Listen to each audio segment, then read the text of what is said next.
지금 이 시각 여러분들이 주목하는 뉴스 만나보겠습니다.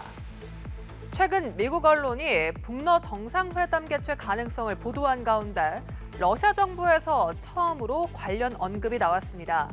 블라디보스토크 국동연방대를 회담 장소로 논의하고 있고 두 정상이 함께 군시설을 방문하는 일정도 조율하고 있다고 밝혔는데요. 미국은 북한이 러시아에 무기를 지원하면 국제사회에서 대가를 치르게 될 것이라고 재차 경고했습니다. 한미희 기자입니다. 김정은 북한 국무위원장과 블라디미르 푸틴 러시아 대통령의 정상회담과 관련해 러시아 정부 관계자가 조율이 진행 중이라고 밝혔다고 일본 NHK 방송이 보도했습니다. 이 관계자는 블라디보스토크 앞바다 섬에 있는 극동 연방대 등을 포함해 회담 장소를 검토하고 있다고 말했습니다. 극동 연방대는 푸틴 대통령의 참석이 예정된 동방 경제 포럼이 열리는 곳으로 4년 전 북러 정상회담도 이곳에서 진행됐습니다. 또 두 정상이 러시아 극동 지역의 군 관련 시설을 방문하는 방안도 논의 중인 것으로 알려졌습니다. 러시아 정부 관계자는 북한 측이 최근까지도 예정을 변경해왔다고 말해 최종 일정과 장소를 두고 조율이 이어질 것으로 보입니다. 앞서 미국 일간 뉴욕타임스는 지난 4일 김 위원장이 이달 중 러시아를 방문하는 방안을 검토하고 있다고 보도한 바 있습니다.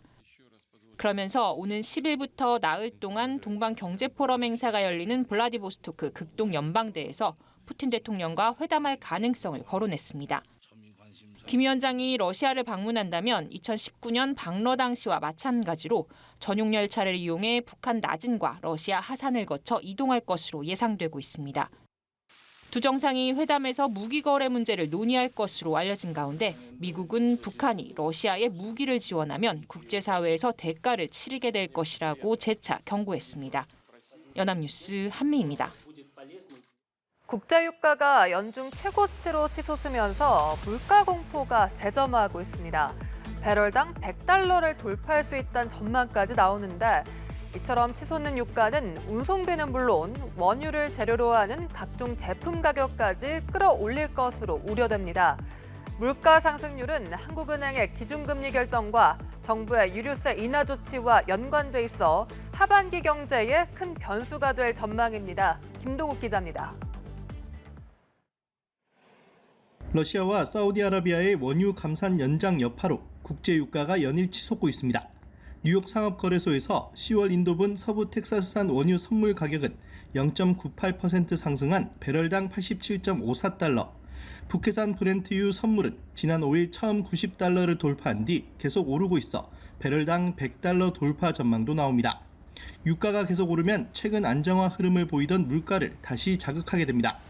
운송비는 물론 원유를 재료로 하는 각종 제품의 가격까지 끌어올리는 효과가 큰 탓입니다.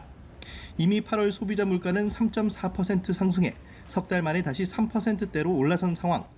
한국은행은 하반기 평균 유가를 배럴당 84달러로 보고 물가를 전망했는데 90달러대 유가가 연말까지 지속되면 물가 상승률은 예상보다 더 높아질 수밖에 없습니다.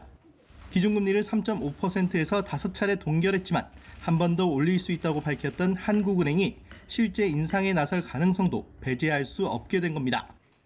금통위원 6분 모두 당분간 최종 금리를 3.75%까지도 열어놓을 가능성을 열어둬야 한다는 의견이 모두 6분 모두 같은 의견이셨습니다. 정부 역시 세수 부족에도 10월까지 연장한 유류세 인하 조치의 추가 연장 여부를 고민해야 하는 상황에 놓였습니다. 최근 내놓은 추석 민생 안정 대책에는 기름값 부담을 낮출 직접적 방안은 포함되지 않았지만 유가가 계속 치솟는다면 관련 대책도 불가피할 전망입니다. 연합뉴스TV 김동욱입니다. 고용노동부가 농협과 축협, 신협 등 지역 금융기관의 근로실태를 감독했더니 성희롱과 직장 괴롭힘 등이 여전한 걸로 드러났습니다. 임금 체불과 연장근로 한도 위반, 직장 내 괴롭힘과 성희롱 등 무려 763건의 법 위반 사항이 나왔는데요.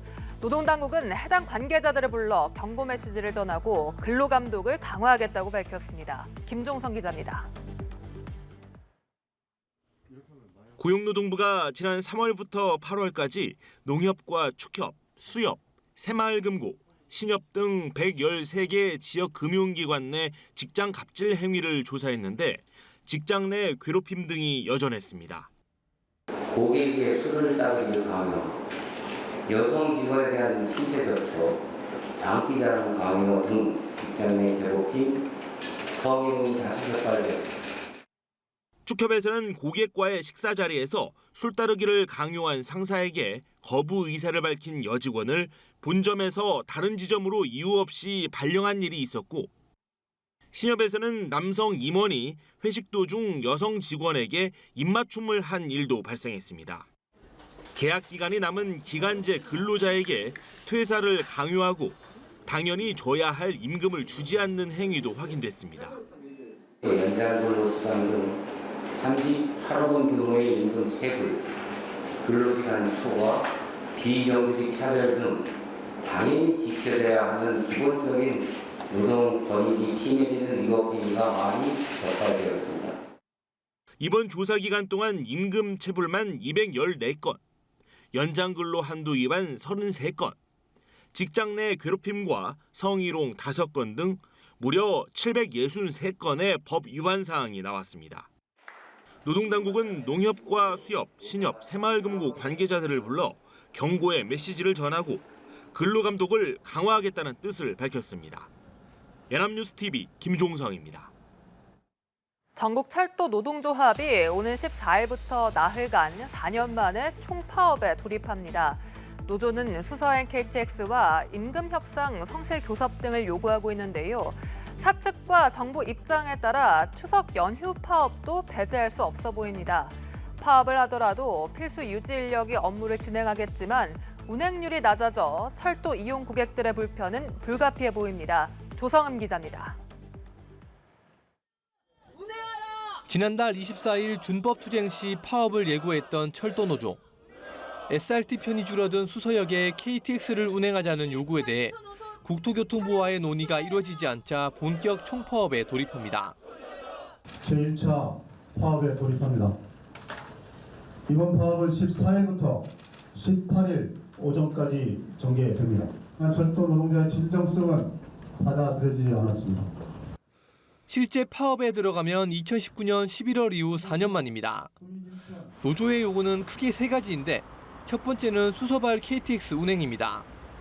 국토부가 공론화 없이 일방적으로 결정한 경전선과 전라선, 동해선 SRT 노선 신설과 이로 인한 부산 수서 SRT 축소로 열차 대란이 불가피해졌는데 국토부의 대책인 부산역 좌석 할당 확대와 부산 서울 KTX 증편으론 대란을 막을 수 없고 수서발 KTX가 필요하단 겁니다. 여기에 임금 협상 성실교섭, 4조 2교대 시행도 요구하고 있습니다. 일단은 18일까지 파업이지만 노조는 오는 28일 시작하는 추석 연휴에 파업이 재개될 가능성도 배제하지 않고 있습니다. 사측과 정부의 태도를 보고 구체적인 이후 일정들을 확정할 계획입니다. 그래서 2차와 3차 파업도 가능하다 일정을 고려하고 있습니다. 노조가 총파업을 해도 필수 유지 인력인 조합원 9,300여 명은 업무를 진행합니다.